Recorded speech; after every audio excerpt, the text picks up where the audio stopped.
जो होते हैं उसमें 4-5 स्टेप है मुख्य जो होना जरूरी है। पूरा मानव जनन के क्रिया को 5-6 स्टेप से समझा जा सकता है। पहले तुम लोग इन स्टेप को अपने दिमाग में सेट कर लेना कि ये होगा ये होगा ये होगा तब ये होगा। जैसे फर्स्ट स्टेप है मानव जनन के लिए युग्मक जनन। युग्मक जनन, अब नाम से चीज को अगर समझने लगेगी ना क्लियर हो जाएगा। युग्मक जनन का मतलब हो गया युग्मक का बनना, ठीक है। फर्स्ट स्टेप है युग्मक जनन, मतलब युग्मक का निर्माण। जैसे युग्मक जनन में 2 क्रिया होता है कि मादा के शरीर में मादा युग्मक बनता है, ठीक है, और नर के शरीर में नर युग्मक बनता है। ये फर्स्ट स्टेप है, युग्मक का निर्माण हो जाएगा सर अपना अपना शरीर में होगा। जो मादा है मादा के शरीर में मादा युग्मक का निर्माण होगा, नर के शरीर में नर युग्मक का निर्माण होगा। सेकेंड स्टेप होता है, इसको बोलते हैं वीर्य सेचन।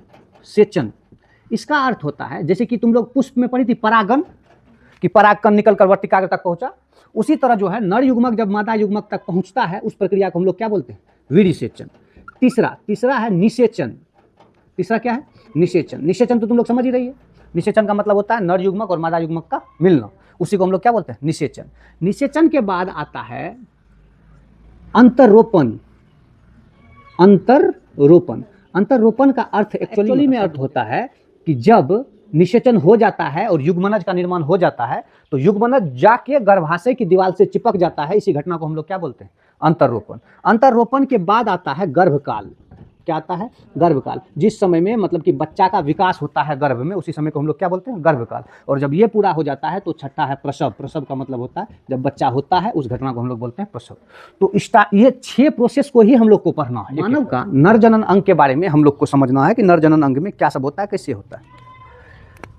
मानव का सबसे महत्वपूर्ण नर जनन अंग क्या है, तो वृषण है। ये बात तुम लोग को पहले से भी पता है कि मनुष्य में नर का जो सबसे महत्वपूर्ण जनन अंग है वो कौन सा है, वृषण।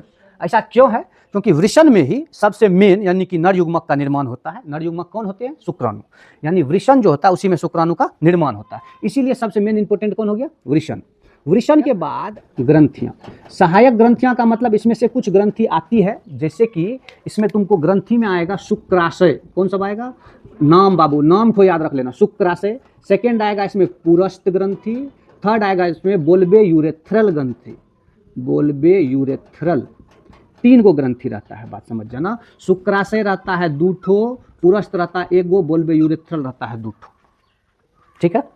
ये 5 गो नली बड़ा जरूरी है। कितने नली जरूरी है, 5 गो रास्ता है। वृषण जालिकाएं, शुक्रवाहिकाएं, अधिवृषण, शुक्रवाहक और मूत्रवाहिनी। एक शिश्न होता है और ये एक्चुअली में क्या है ना, ये केवल एक रास्ता है जिससे कि मूत्रवाहिनी गुजरता है, ठीक है। अब एक नर जनन अंग के अंदर में इतने सारे अंग रहेंगे। अब इन सभी अंगों का विशेष महत्व है, उन महत्व को हम लोग समझने का प्रयास करेंगे। तुमने जाता है क्या, शुक्राणु, और वो शुक्राणु का निर्माण कहाँ होता है, वृषण में। इसलिए इसको हम लोग सबसे महत्वपूर्ण भाग मानते हैं, क्योंकि यहाँ पर नर युग्मक का निर्माण होता है और नर युग्मक कौन होते हैं, शुक्राणु, ठीक है। अब यही हम लोग को समझना है कि शुक्राणु का निर्माण वृषण में कैसे होता है, इसको डिटेल में खाली समझना। वृषण जो होता है मानव नर में 1 जोड़ी वृषण होता है, ठीक है, जो कि वृषण कोश में लटके रहते हैं। अब इसका लॉजिक समझ लो, आखिर ऐसा क्या हुआ कि शरीर से बाहर वृषण कोश को डालना पड़ा। इसके पीछे का लॉजिक ये है कि जो अपना सबका नर का सबसे इंपॉर्टेंट युग्मक है यानी कि शुक्राणु जो है, वो शुक्राणु का एक निश्चित टेम्परेचर पर ही जिंदा रहेगा। अगर इसका टेम्परेचर कनियो तो हाई हो गया तो ये मर गया। इसका मतलब ये है कि जैसे अपना सबका बॉडी टेम्परेचर है 37 डिग्री सेल्सियस, बॉडी टेम्परेचर कितना, 37 डिग्री। अब अगर शुक्राणु को 37 डिग्री सेल्सियस पे रखेगी तो ये जिंदा नहीं रह पाएगा, ये गर्मी नहीं बर्दाश्त कर पाता है। तो शुक्राणु को एटलीस्ट 3-4 डिग्री कम रखना पड़ता है, यानी 33-34 तक जिंदा रहेगा। अब अगर उसको शरीर में दे दिया जाता, शरीर के किसी पार्ट में दे दिया जाता शुक्राणु को, तो ये गर्मी से मर जाता। इसीलिए इसको शरीर से बाहर किया गया। शरीर से बाहर इसलिए किया गया कि जो शरीर का टेम्परेचर है उससे उसका टेम्परेचर क्या हो जाए, कम हो जाए। इसीलिए वृषण कोश में ये लटके रहते हैं जो शरीर के बाहर मौजूद रहते हैं। ये क्वेश्चन भी पूछा गया कि वृषण कोश को शरीर से बाहर क्यों है, मतलब इसके पीछे का क्या रीजन है, तो उसमें बताना चूंकि वृषण में पाए जाने वाले शुक्राणु एक निश्चित तापमान पर ही जीवित रह सकते हैं, वो शरीर के तापमान पर जीवित नहीं रह सकते हैं। इसीलिए वृषण कोश को शरीर से बाहर रखा गया है। अब एक वृषण कोश में 2 वृषण होते, 1 जोड़ी वृषण बोलते हैं इसको, ठीक है, 1 जोड़ी वृषण होते हैं। वृषण के अंदर ने 250 से अधिक कोष्ठ कक्ष रहता है। एक वृषण के अंदर में 250 से अधिक रूम रहता है, रूम, कक्ष। इस कक्ष को हम लोग बोलते हैं वृषण पालिका। क्या बोलते हैं, वृषण पालिका। पहला बात तो ये था कि वृषण जो होता है ना वो बहुत झाँपा तोपा हुआ चीज है। झाँपा तोपा हुआ चीज का मतलब इसके बाहर से लेयर सब बहुत है, बात समझ में, प्रोटेक्शन के लिए बाहर से बहुत लेयर है।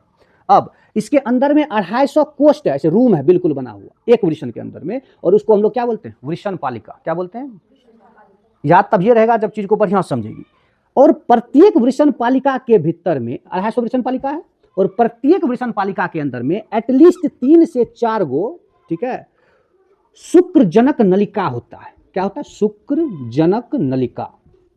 उसको बोलते हैं नलिकाएं जो होती है ना, ये बहुत कुंडलित होती है। कुंडलित शब्द जब भी आए समझो बहुत घुमा फिरा हुआ, उसको बोलते हैं कुंडलित। सीधा रहता है तो उसको बोलते हैं सरल। कुंडलित किसको बोलते हैं? हई हुआ कुंडलित, ऐसे करके ऐसे ऐसे, इसको कुंडलित बोलते हैं। बात समझ में आया? जैसे इतना बड़ा रस्सी तुमको दिया, उसको तुम मोड़ तोड़ के ऐसे करके रख दी, उसको कुंडलित रस्सी बोले। तो प्रत्येक वृषण पालिका के अंदर में 3 से 4 वो शुक्रजनक नलिका होता है। वो भी कैसा? कुंडलित। कुंडलित मतलब मुड़ा हुआ। बात समझ में? पहले अपना दिमाग को तुम कैसो करके ये बात समझा दो कि अगर जनन चैप्टर पढ़ रहे हैं तो उसमें 2 ही चीज है इंपॉर्टेंट। नर के लिए सबसे इंपॉर्टेंट है शुक्राणु, और मादा के लिए सबसे इंपॉर्टेंट है अंडाणु। शुक्राणु क्या है? तो शुक्राणु कोशिका भी न है, कोशिका आधा ठो कोशिका हुआ है, क्योंकि इसमें 23 जोड़ी न 23 क्रोमोसोम है। ये 2n नहीं है, ये n है। तुम लोग को 2n n बनाए थे ना। अगर डबल डबल रहता है फेरा तो उसको क्या बोलते हैं? 2n। अगर सिंगल फेरा रहेगा तो क्या बोलेंगे? n। तो पूरा शरीर में, अपना सबका पूरा शरीर में 2 प्रकार का कोशिकीय है। एक है 2n वाला कोशिका, एक है n वाला कोशिका। और n वाला कोशिका एक प्रकार का है, खाली शुक्राणु।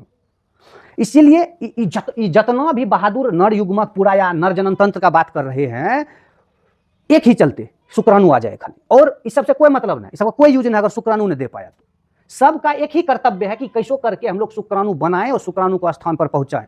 बात समझ में आया? यही पूरा अंग बनने का टारगेट है, और कोई काम नहीं अंग बनने का। इसलिए जब भी नर का बात करते हैं तुम अपना दिमाग में क्लियर कर लेना कि नर का तो सबसे इंपॉर्टेंट भाग कौन हो गया? शुक्राणु। अब शुक्राणु कहां बनता है वो इंपॉर्टेंट है, क्योंकि जब शुक्राणु इंपॉर्टेंट है तो कहां बनता है वो इंपॉर्टेंट। 3 से 4 को कैसा शुक्रजनक नलिका रहता है। शुक्रजनक नलिका का मतलब केस जैसा पतला सा पाइप, वो मुरा तुरा हुआ 3-4 गो, ठीक है। अब इस शुक्रजनक नलिका के अंदर में क्या होता है उसको समझना जरूरी है। शुक्रजनक नलिका जो है, हम थोड़ा सा इसको बड़ा करके बना दिए, मान लो ये शुक्रजनक नलिका, हालांकि इतना मोटा होता नहीं। शुक्रजनक नलिका के भीतर के तरफ जब देखेगी, अंदर से, मतलब यहां तुम बैठ के अंदर से देख रही है, तब यहां तुमको 2 गो कोशिका मिलेगा। 2 गो नहीं, 2 रंग का, ढेरी कोशिका है लेकिन 2 रंग का कोशिका है। एक गो का नाम होता है नर जर्म कोशिका। क्या होता है सर? नर जर्म कोशिका, ठीक है। और एक दूसरा कोशिका, उसका नाम है सर्टोली कोशिका। कौन सा कोशिका? सर्टोली कोशिका। सर क्लियर करोगे दिमाग में, मजाक नहीं कर रहे हैं, भूलेगी नहीं कभी।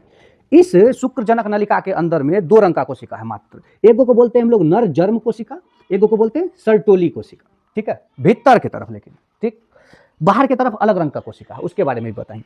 अब ये भीतर में जो कोशिका है उसमें नर जर्म कोशिका का काम क्या है? यही शुक्राणु बनाता है। ये क्या बनाता है? शुक्राणु। इसका एक काम है, शुक्राणु बनाओ भैया। मतलब नर जर्म कोशिका जब अर्धसूत्री विभाजन करता है तो शुक्राणु बनता है, ठीक है। कौन? नर जर्म कोशिका, जो कहां पर मौजूद रहता है? शुक्रजनक नलिकाए के भीतरी दीवार पर, ठीक है। शुक्रजनक नलिका का सबसे भीतरी दीवार पर 2 रंग का कोशिका रहता है, नर जर्म कोशिका, सर्टोली कोशिका। नर जर्म कोशिका क्या करता है? वो अर्धसूत्री विभाजन करके क्या बनाता है? शुक्राणु। मतलब ये एक मशीन, ये आजीवन बनाता है, आजीवन। जब तक जिंदा रहेगा आदमी तब तक ये नर जर्म कोशिका वही करते रहे। और उसका जो दूसरा है सर्टोली कोशिका, इसका एक के काम है, शुक्राणु नर जर्म कोशिका को खिलाते पिलाते रहना कि तुम भैया करते रहो काम, लो पर्सनल असिस्टेंट। बात उसी तरह नर जर्म कोशिका का काम है फटाफट फटाफट क्या बनाना? शुक्राणु। और उसका ख्याल रखना किसका काम है? सर्टोली कोशिका। सर्टोली कोशिका नर जर्म कोशिका को खिलाते पिलाते रहती है, बोले तुम मजबूत रहो, तुम ले काम। ये भीतरिया बात समझ गया। अब नर जर्म कोशिका के अर्धसूत्री विभाजन से शुक्राणु बनना, इस घटना को हम लोग बोलते हैं शुक्र जनन। क्या बोलते हैं? तो बोलेगा शुक्राणु का निर्माण कहाँ होता है? तो तुम क्लियर बोलेगी कहां पर? शुक्रजनक नलिका में। किसके द्वारा होता है? नर जर्म कोशिका के द्वारा, ठीक है। अब पूरा कहानी को एक बार वापस यहां तक रिकैप कर देते। एक वृषण में 250 वृषण पालिका, उसमें 3 से 4 गो शुक्रजनक नलिका।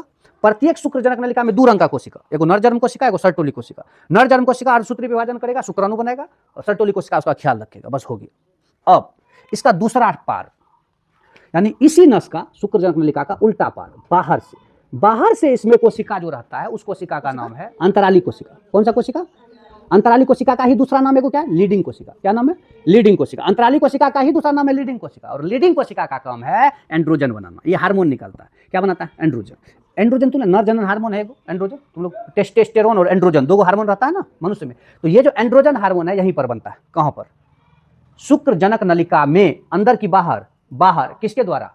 अंतराली कोशिका या लीडिंग कोशिका, दोनों एक की बात हुआ। अंतराली या लीडिंग कोशिका के द्वारा कौन सा हार्मोन निकलता है? एंड्रोजन। एंड्रोजन हार्मोन निकलता है तो सबको वृषण जालिका, सबको शुक्राणु को समेट के ना शुक्रवाहिका को देगा। शुक्रवाहिका कौन है? प्रत्येक नस जो निकला हुआ है, यहां से 100 नस निकला है, प्रत्येक रूम से, हर एक रूम से उस शुक्राणु को निकाल के ले जाएगा। बात समझे? हर एक रूम से शुक्राणु को निकाल निकाल के ले जाएगा। शुक्राणु बनाए कैसे, वो बना दिए हम लोग। अब शुक्राणु को ले भी जाना है तो शुक्राणु को रूम में कौन बहारा, रूम के अंदर में कौन झाड़ू लगाया, वृषण जालिका। और रूम से निकाल कर अब इस पूरा टोला से निकालना है, तो रूम से निकालने के बाद सबने किसको दे दिया, शुक्रवाहिका को। यानी शुक्रवाहिकाएं जो है वो वृषण के अंदर वाला ही नस है, बाहर वाला नहीं। वृषण के अंदर में वो नस फैला है, सब अपना अपना रूम से निकाल निकाल के उस नस में दे देता है, ले जाओ। अब ये सब नस जब मिल गया ना, सब नस आएगा तो एक जगह मिल जाएगा ना। इस रूम से नस आया, इस रूम से नस आया मिल गया, इस रूम से नस आया मिल गया, इस रूम से नस आया मिल गया, इस रूम से नस आया मिल गया। इस इतना 250 नस, इतना बेसी नस आएगा मिलेगा तो ये नस कैसा हो जाएगा, मोटा। और इसी मोटा वाला नस का नाम है अधिवृषण। क्या नाम है, अधिवृषण। बात समझ में आया। इस मोटा वाला नस का क्या नाम है, 10th में हम लोग देखते ही पढ़ते थे कि वृषण होता है, वृषण के ऊपर में अधिवृषण होता है, इसे मोटा वाला नस से वो निकालते थे। ठीक है, वही मोटा वाला नस है ये अधिवृषण। बात समझ में आया। और ये इतना मोटा नस क्यों हुआ, क्योंकि इसमें बहुत सारे शुक्रवाहिकाएं जुड़े हुए। ठीक है, तो जहां पर बना था यानी शुक्र जनक नलिका में जहां पर बना था शुक्राणु, उस नलिका से पोछ पोछ के बाहर निकाला वृषण जालिका, और वृषण जालिका के अंदर से उसके बाद सबको शुक्रवाहिका, छोटा पतला पतला पाइप सब हर एक रूम से शुक्राणु को निकाल निकाल कर कहां पहुंचा दिया, अधिवृषण में। कहां पहुंचा दिया, अधिवृषण में। अब अधिवृषण से एक नस निकलेगा। ठीक है, अधिवृषण से एक नस निकलेगा, इस नस का नाम है शुक्रवाहक। क्या नाम है, शुक्रवाहक। अधिवृषण से जो एक नस निकला, इस नस का क्या नाम है, शुक्रवाहक। अब ये शुक्रवाहक आगे चल के किससे जुड़ जाता है, मूत्रनली से। किससे जुड़ जाता है, मूत्रनली। ये मूत्रनली है। बात समझ में आया। शुक्राणु बना कहाँ, शुक्रजनक नलिका में। 3-4 बार बोल लिया करो जब याद नहीं होता है। तुमको लगता है सब कुछ निर्भर तो नाम पर ना है, नाम भूलेगी खेल खत्म है। शुक्राणु का निर्माण कहाँ हुआ, शुक्रजनक नलिका में। शुक्रजनक नलिका से शुक्राणु को पहले कौन उठाया, वृषण जालिका। वृषण जालिका ने किसको दे दिया, शुक्रवाहिका को। और ढेरी शुक्रवाहिका सब मिलकर सब शुक्राणु को कहां पहुंचा दिया, अधिवृषण में। अधिवृषण अब उस शुक्राणु को किसको दे देगा, शुक्रवाहक को। और शुक्रवाहक उसको किसको दे देगा, मूत्रनली को। और मूत्रनली तो उसको बाहर तक पहुंचा देता है। बात समझ में आया। अब इस रास्ते में उसको और भी लोगों की सहायता की आवश्यकता पड़ेगी, क्योंकि बेचारा शुक्राणु बहुत, कहो तो बहुत कमजोर तो नहीं कह सकते हैं, ये कह सकते बहुत ही हुक करने वाला प्राण है। मतलब बहुत ही कोमल है कहो तो। मतलब जरा सा भी इसको अगर एक देखिए ना 2 डिग्री गर्मी बढ़ जाता है तो मर जाता है। तो बहुत ही संभाल के इसको पहुंचाना है स्थान पर। एक रत्ती भी गड़बड़ हो जाएगा ना, शुक्राणु खत्म, मर जाएगा। और इसके अलावा इस दुनिया में और कोई है ही नहीं जो कि एक नया इंसान बना दे। इसका पावर ऐसे मत समझो। शुक्राणु के अलावा दुनिया में और कोनो ऐसा चीज ही नहीं है जो एक नया इंसान पैदा कर सके, केवल इसी के पास वो क्षमता है। इसीलिए, और ये है बहुत कमजोर रहा, बहुत एकदम संभाल के रखना पड़ता है। इसीलिए कितना भीषण प्रोटेक्शन के अंदर में भेजा जाएगा, इसको देखना। तो यहाँ पर तो तुम देख लिया, रास्ता क्लियर है। अब रास्ता में इसको सपोर्ट करने के लिए बहुत सारा बंदा है, और वो बंदा सब है, वो बंदा का नाम है सहायक ग्रंथियां। क्या नाम है, सहायक ग्रंथियां। ठीक है, अब सहायक ग्रंथि में कौन सा ग्रंथि है उसको हम लोग क्लियर कर लेते हैं। सहायक ग्रंथि में तुम लोग को बोलते थे कि शुक्राशय है सर। क्या है, शुक्राशय। दूसरा है एक पुरस्थ ग्रंथि। कौन सा ग्रंथि है, पुरस्थ ग्रंथि। और तीसरा कौन है, बोलबे यूरेथ्रल। बोलबे यूरेथ्रल, दोनों ग्रंथि है। ग्रंथि होने का मतलब उससे कुछ निकलता है। शुक्राशय से जो निकलता है उसको बोलते हैं शुक्राशय द्रव। क्या बोलते हैं उसको, शुक्राशय द्रव में क्या सब रहता है पता है, शुक्राशय द्रव में फ्रक्टोज रहता है। फ्रक्टोज क्या हुआ ना, जैसे हम लोग जैसे हम एप्पल जूस पीते हैं, एप्पल जूस पीते हैं, या फिर कोनो भी फल में जो एनर्जी रहता है, या फल जो मीठा लगता है, किसके चलते, फ्रक्टोज के चलते रहता है। बात समझे। जैसे हम लोग ग्लूकोज पीते हैं ना, कि ग्लूकोज एक एनर्जी है। चीनी खाते हैं ना अपना सब में, चीनी है। उसी तरह फल के लिए जो चीनी हुआ फ्रक्टोज। आम जो मीठा लगता है किसके चलते, फ्रक्टोज के चलते। बात समझे। तो इसमें फ्रक्टोज मिलता है। बोले ये फल का सर वहाँ एनर्जी क्यों जरूरी है, वो एनर्जी किसको खाने के लिए है, शुक्राणु को। बेचारा भूखा प्यासा यहाँ से निकलेगा, बड़ा लंबा रास्ता उसको तय करना है। उसको रास्ता में खिलाएगा पिलाएगा कि नहीं, तो मरने जाएगा। और जानबे करती है, बतेबे किए, एकमात्र यही सहारा है पूरा दुनिया को चलाने के लिए। है बहुत छोटा, लेकिन इसका वैल्यू कितना ज्यादा है। अब ये अगर वहां तक पहुंचने में मर गया रास्ता में, खेल खत्म। इसीलिए इसको खिलाने पिलाने के लिए शुक्राशय से क्या निकलता है, शुक्र द्रव। उसमें एनर्जी भरपूर रहता है, बेसिकली फ्रक्टोज रहता है। बात समझ में आया, बात समझ में आया। अब इस पुरस्थ ग्रंथि का क्या काम है, इससे जो लिक्विड निकलता है वो रहता है क्षारीय। कैसा रहता है। अब समस्या क्या है, तुम लोग पढ़िए, मूत्र का पीएच कैसा होता है, 7 से कम होता है। कैसा बोलते हैं उसको, अम्लीय। अब सोचो ये बेचारा तो बहुत मासूम है कि नहीं। कौन, शुक्राणु। उसको खिला पिला के ले जा रहे हैं, रास्ता मान लो मिल गया अम्लीय। अम्लीय रास्ता का मतलब जला के मारने वाला। अगर उस रास्ता से एक रत्ती गया ये, तो इसका मौत निश्चित है। इसीलिए इसके वहां पहुंचने से पहले पुरस्थ ग्रंथि पुरस्थ द्रव मिला देगा उसमें। क्या मिला देगा उसमें, पुरस्थ द्रव। बोला चलो जहां जहां अम्लीय रास्ता है क्षार मिला के उसको पहले हम करते जाएंगे, ठीक। तो आगे आगे अम्ल वाला रास्ता में यानी इस मूत्र नली में आगे आगे कौन चल रहा है? पुरस्थ द्रव जो है रास्ता को क्या करते हुए जा रहा है? क्षारीय मतलब उदासीन कर रहा है, क्षार मिला मिला के, और पीछे पीछे कौन जा रहा है? शुक्राणु। अजीमोसान सहनसा पीछे में 10-15 को लोग लगा हुआ, ये आगे बढ़ रहा है, ठीक है। अब इस रास्ता से आगे बढ़ते हुए और एक बंदा मिलेगा तुमको, ध्यान से। कंद मूत्र पथ ग्रंथि कहां है? उसी के नीचे में। उससे भी लिक्विड निकलता है, और उससे जो लिक्विड निकलता है उसका क्या काम है? उसका काम है ग्रीस का, मतलब ये स्नेहक का काम करता है। सिंपल सा बात समझिए, ये स्नेहक का काम करता है। किसका काम करता है? स्नेहक का। स्नेहक का मतलब कि किसी भी प्रकार के घर्षण से मानव जनन अंग को बचाया जा सके और शुक्राणु को सही सलामत स्थान पर पहुंचाया जा सके। बात समझ में आया? तो 3 ग्रंथि था इसमें, जो कंद